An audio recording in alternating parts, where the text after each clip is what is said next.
Every Who down in Whoville liked Christmas a lot, but the Grinch, who lived just north of Whoville, did not. The Grinch hated Christmas, the whole Christmas season. Now, please don't ask why. No one quite knows the reason. It could be, perhaps, that his shoes were too tight. It could be his head wasn't screwed on just right. But I think that the most likely reason of all may have been that his heart was 2 sizes too small. But whatever the reason, his heart or his shoes, he stood there on Christmas Eve, hating the Whos, staring down from his cave with a sour, grinchy frown at the warm, lighted windows below in their town. For he knew every Who down in Whoville beneath was busy now hanging a holly Who wreath.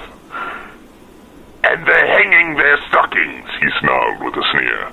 "Tomorrow's Christmas, it's practically here." Then he growled with his Grinch fingers, nervously drumming. "I must find some way to keep Christmas from coming. For tomorrow, I know all the Who girls and boys will wake bright and early. They'll rush for their chores. And then, oh the noise, noise! There's one thing I hate, all the noise.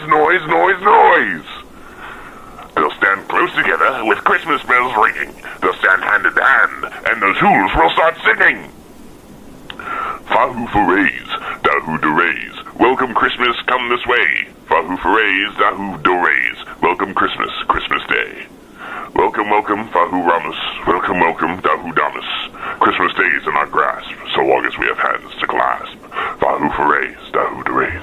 And they'll sing, and they'll sing, and they'll sing! And the more the Grinch thought of this Who Christmas sing, the more the Grinch thought, I must stop this whole thing!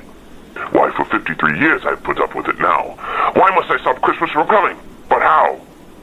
Then he got an idea, an awful idea. The Grinch got a wonderful, awful idea.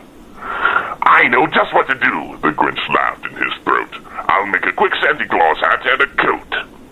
This is stop number 1, the old Grinchy Claus hissed, as he climbed to the roof, empty bags in his fist.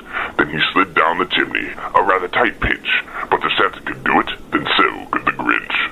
He got stuck only once for a minute or two, then he stuck his head out of the fireplace flue, where the little Who stockings hung all in a row. These stockings, he grinched, are the first things to go. Then he slithered and slunk, with a smile most unpleasant, around the whole room, and he took every present. It was 1:15, all the Whos still abed, all the Whos still a-snooze, when he packed up his sled. Packed it up with their presents, their ribbons, their wrappings, their snoof and their fuzzles, their tringlers and trappings. 10,000 feet up the side of Mount Crumpet, he rode with his load to the tip-top to dump it. Pooh-pooh to the Whos, he was grinchily humming. They're finding out now that no Christmas is coming. They're just waking up. I know just what they'll do. Their mouths will hang open for a minute or two. Then the Whos down in Whoville will all cry, boo-hoo! That's a noise, grinned the Grinch, that I simply must hear.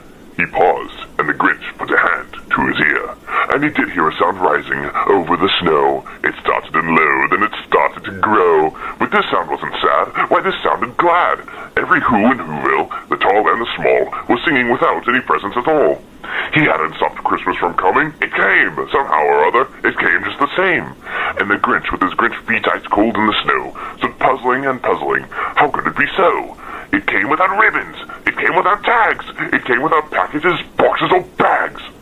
He puzzled and puzzled till his puzzle was sore. Then the Grinch thought of something he hadn't before. Maybe Christmas, he thought, doesn't come from a store. Maybe Christmas, perhaps, means a little bit more. And what happened then? Well, in Whoville they say that the Grinch's small heart grew 3 sizes that day, and then the true meaning of Christmas came through, and the Grinch found the strength of 10 Grinches plus 2. And now that his heart didn't feel quite so tight, he whizzed with his load through the bright morning light. With a smile to his soul, he descended Mount Crumpet, cheerily blowing hoo-hoo on his trumpet. He rode into Whoville. He brought back their toys. He brought back their floof to the Who girls and boys. He brought back their snoof and their tringlers and fuzzles, brought back their pantookas, the dafflers and muzzles.